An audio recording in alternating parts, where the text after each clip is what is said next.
You never get beyond scarcity. You got to start beyond it. You got to plant your feet.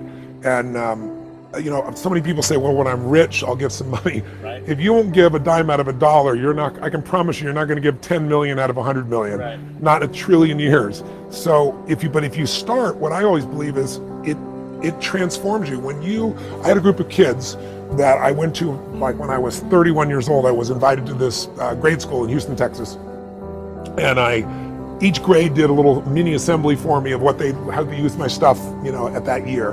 And at the end, I was really emotional, and I was like, you guys asked me to come inspire you, you've inspired me. And so the sixth graders had only done it for 1 year, and I said, I'm going to sponsor your college educations. I had no idea how I was going to do it. I didn't have the money to do it, but I said, I was 31 years old. Wow. I was doing well, but not that well. And I said, I'm going to pay for your college educations, but I said, here are the rules of the game. And I just made it up while I was right there. I said, you got to keep a B average. I'll get you mentors. There's no excuse not to be above average. You got to not use drugs.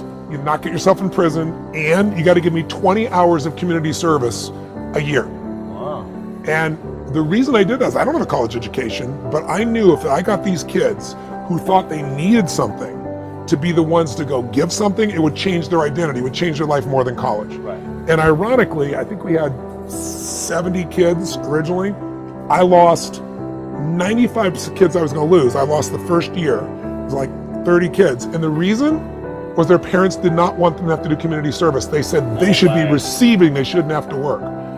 And it was just staggering to me. But the ones that did it, some have PhDs now, went through that process. So I really believe that the secret to living is giving, as corny as it sounds. I had an experience where I was driving on the 57 freeway, not far from here in San Gabriel Valley, and it was midnight. I was driving my 1968 Volkswagen Bug, Baja Bug, and I was been in business for, a year and a half, and I was working my guts out, and I was so frustrated because, I always say that most people overestimate what they can do in a year and they underestimate what they can do in a decade or two or three, right? So I'd been working for this year and a half as hard as I could work, and nothing was working at the level I wanted, and I was so frustrated. I was mad with myself, I was mad with the environment. I was feeling overwhelmed, stressed. It's midnight, I'm exhausted. And all of a sudden, this thought hit me, and I literally pulled over on the side of the road, and I've always kept physical journals. I still have the journal to this day. And I wrote on this one whole page, the secret to living is giving. And I sat there and I cried because I just realized my life for the last year had gotten focused on why isn't it working instead of how do I give more? And I made that shift, and it was one of the most important shifts in my entire life. And for probably a year, things started to get better. And then, you're in business, you make mistakes, I was a young kid, and I found myself all of a sudden in a 400 square foot bachelor apartment. I'd lost the progress that I'd made. And I was so broke that I wrote about this at the end of my book, because I was trying to think, how do I get this thought across to somebody? And the most seminal moment for me was, I had, $21, $22, whatever it was, to my name. I'm living in a 400 square foot bachelor apartment. I'm feeling sorry for myself. I'm watching Luke and Laura on General Hospital. I was a mess. I was a total mess. And I realized I've not paid my rent, and I'm out of money. And I don't have any prospects for some new cash in the short term. How am I even going to eat? So I decided to go to this all-you-can-eat salad bar that they had around the corner of this place called El Chorrito. It's still there in Marina Del Rey. And I lived in Venice, so it was about a 3-mile walk. I didn't take the car because I couldn't pay for parking, for the gas. And I walked there and I went in and I had this meal where I basically loaded up for the winter. I ate plates of food, just tacos and salads and everything else. And while I was sitting there, there was this little boy that came in. He opened the door and he was wearing this little vest, this little suit. And he, probably 9 years old, something like that, 8, 9, 10. And he held the door open, and in walks behind him this beautiful woman who was clearly his mother. And so, I definitely took it in. And then he sat down, he pulled out the chair for her, and he was just so attentive to his mother. He was just so with her that honestly, I was moved.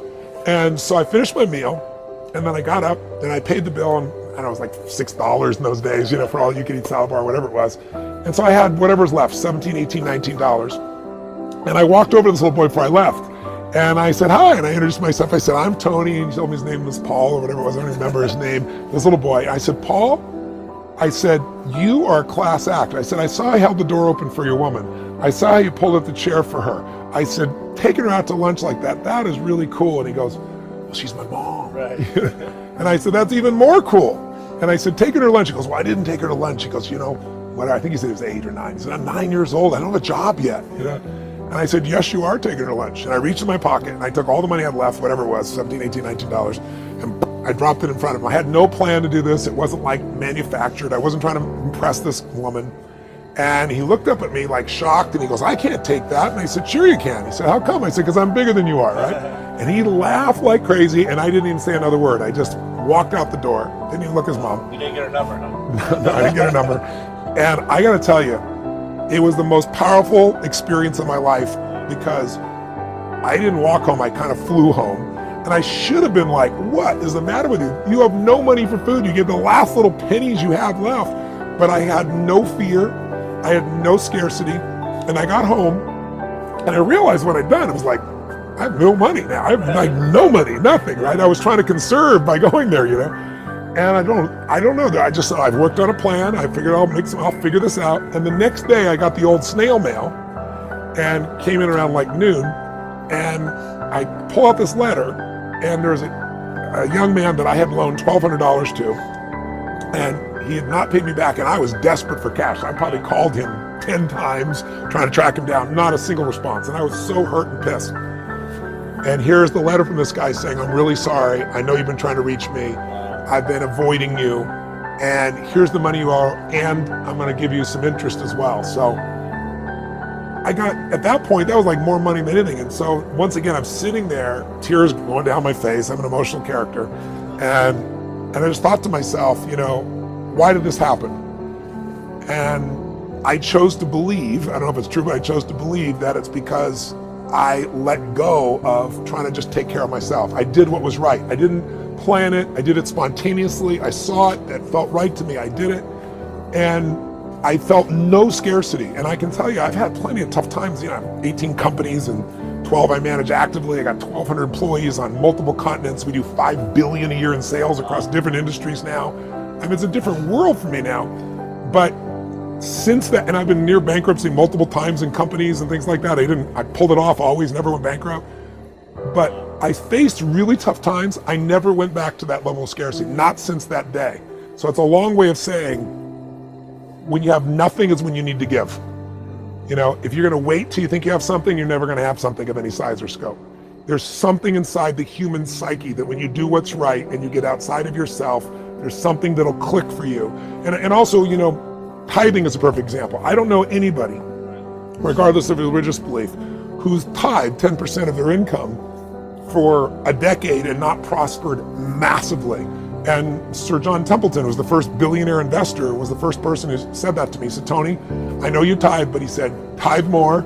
He said, do more, give more. And he said, you'll receive more, just how it works. And I found it to be absolutely true. Right. You continue to give more and more every year? Yeah, well, I was thinking I was writing checks for $5 million. I mean, work on a book for 4 years and give up all the profits. And then I wanted to feed more people, so I wrote another big check above that. And now I'm doing it this year. I'm going to do it for the next 10 years. When you see someone who's the best in the world at what they do, they're being rewarded in public for what they've practiced millions of times in private. And so I keep making, I haven't stopped. I keep learning, expanding, making new distinctions. I mean, 2 or 3 times a year, I look for something to make me grow. The last thing I did, it's crazy. I finished Date with Destiny in Australia. I was exhausted 7 days a night, 6 days a night. Really 10, because I worked with my trainers before that. And I flew straight home because the only opening in my schedule was not a vacation time. I went for 6 days to this place in Sedona, Arizona, where they put 180 electrodes on your brain. It takes like an hour to put them on. They put you in a room for 14 hours that's pitch black. And it's cold as hell. It's kind of what my seminars probably feel like for some people initially. And you learn how to turn on the alpha part of your brain, which of course not only makes you really happy, but you can solve anything in an alpha state. And it's hard, and there's these sounds that are coming out of your brain because they've got this amplification. But I mean, I do that. And, the first day I want to say, who do I have to kill to get out of this? Because it's like, I'm exhausted and this is so painful. But I stick with it because I know if I can develop that skill and others, I'm just gonna have that much more impact with people. So for me, I built the certainty by decades of producing the result. But in the very beginning, it was just, this person's hurting and I've got to do something.